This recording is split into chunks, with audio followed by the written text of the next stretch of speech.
Hulagu Khan اپنے گھوڑے پہ شان سے بیٹھا ہوا تھا۔ چاروں طرف تاتاری افواج کی صفیں کھڑی تھیں۔ سب سے آگے ہلاکو خان کا گھوڑا کھڑا تھا۔ ہلاکو خان کے سامنے 3 صفیں کھڑی کی گئیں جس کو آج ہلاکو خان نے قتل کرنا تھا۔ ہلاکو خان نے گرج کر کہا، ان کے سر قلم کر دو، اور جلاد لوگوں کے سر کاٹنے شروع ہو گئے۔ پہلی صف میں ایک کی گردن گئی، دوسرے کی گردن گئی، تیسرے، چوتھے کی۔ ابھی یہ سلسلہ جاری تھا کہ پہلی صف میں ایک بوڑھا غریب کھڑا تھا اور موت کے ڈر کی وجہ سے دوسری صف میں چلا گیا۔ پہلی صف کا مکمل صفایا ہو گیا۔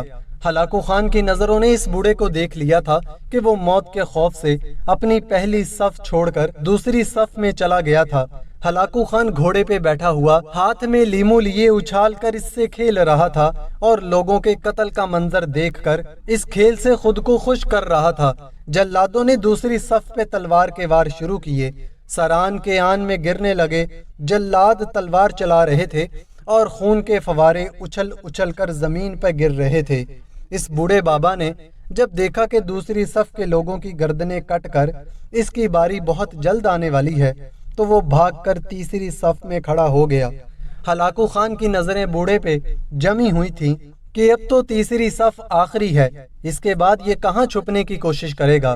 اس بے وقوف کو میری تلوار سے کون بچا سکتا ہے؟ 100 انسان مار دیے تو یہ کب تک بچے گا؟ تیسری صف پہ جلادوں کی تلوار بجلی بن کر گر رہی تھی۔ ہلاکو خان کی نظریں مسلسل اس بوڑھے پہ تھی کہ کیسے وہ بے چین ہو کر موت کی وجہ سے بے قرار ہے۔ تیسری صف کے انسانوں کی گردنیں گر رہی تھیں۔ جلاد بجلی کی سی تیزی سے اس بوڑھے بابا کو پہنچا تو ہلاکو خان کی آواز گرجی، رک جاؤ، اس کو ابھی کچھ نہ کہو۔ بابا بتاؤ، پہلی صف سے تم دوسری صف میں بھاگ آئے، جب وہ ختم ہوئی تو تم تیسری صف میں بھاگ آئے۔ بابا اب بتاؤ، پیچھے تو کوئی اور صف بھی نہیں، اب کہاں جاؤ گے؟ اب تم کو مجھ سے کون بچا پائے گا؟ اس بوڑھے نے آسمان کی طرف دیکھا، پھر کچھ وقت بعد کہا، میں نے پہلی صف کو اس لیے چھوڑا کہ شاید میں دوسری صف میں بچ جاؤں، لیکن موت وہاں بھی پہنچی۔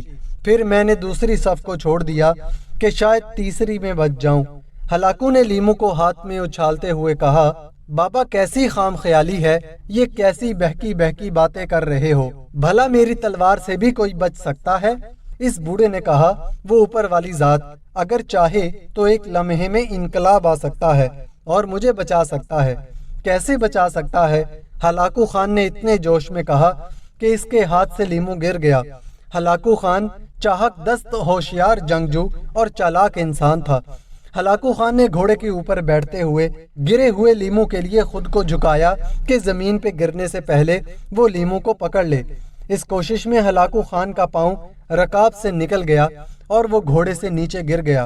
ہلاکو خان کا گھوڑا بدک گیا۔ ہلاکو نے خود کو بچانے کی کوشش کی۔ لشکر بھی حرکت میں آ گیا، لیکن گھوڑا اتنا بدک گیا تھا کہ اس نے ہلاکو کو پتھروں میں گھسیٹ کر اس کا سر پتھروں سے پٹک پٹک پر مار دیا۔ لشکر نے جب ہلاکو خان کا گھوڑا پکڑا تو اس وقت ہلاکو خان مر گیا تھا۔ ہلاکو کا لشکر اس واقعہ سے اتنا خوف زدہ ہو گیا تھا کہ لشکر نے اس بوڑھے کو نظر انداز کر دیا۔ ناظرین گرامی، جب اللہ تعالیٰ اپنی مرضی، اپنی مہربانی، اپنی منشا چاہیں تو کون انسان یا کون سی چیز اللہ تعالیٰ کو روک سکتی ہے؟ میری اللہ تعالیٰ سے دعا ہے کہ اللہ تعالیٰ مجھ سمیت ہم سب پر ہر وقت اپنی مہربانی رکھے، آمین ثم آمین۔ ناظرین گرامی، اگر یہ ویڈیو آپ کو اچھی لگی تو ویڈیو کو لائک کریں، چینل کو سبسکرائب کریں تاکہ ہم مزید اس طرح کی ویڈیوز آپ کے لیے لاتے رہیں۔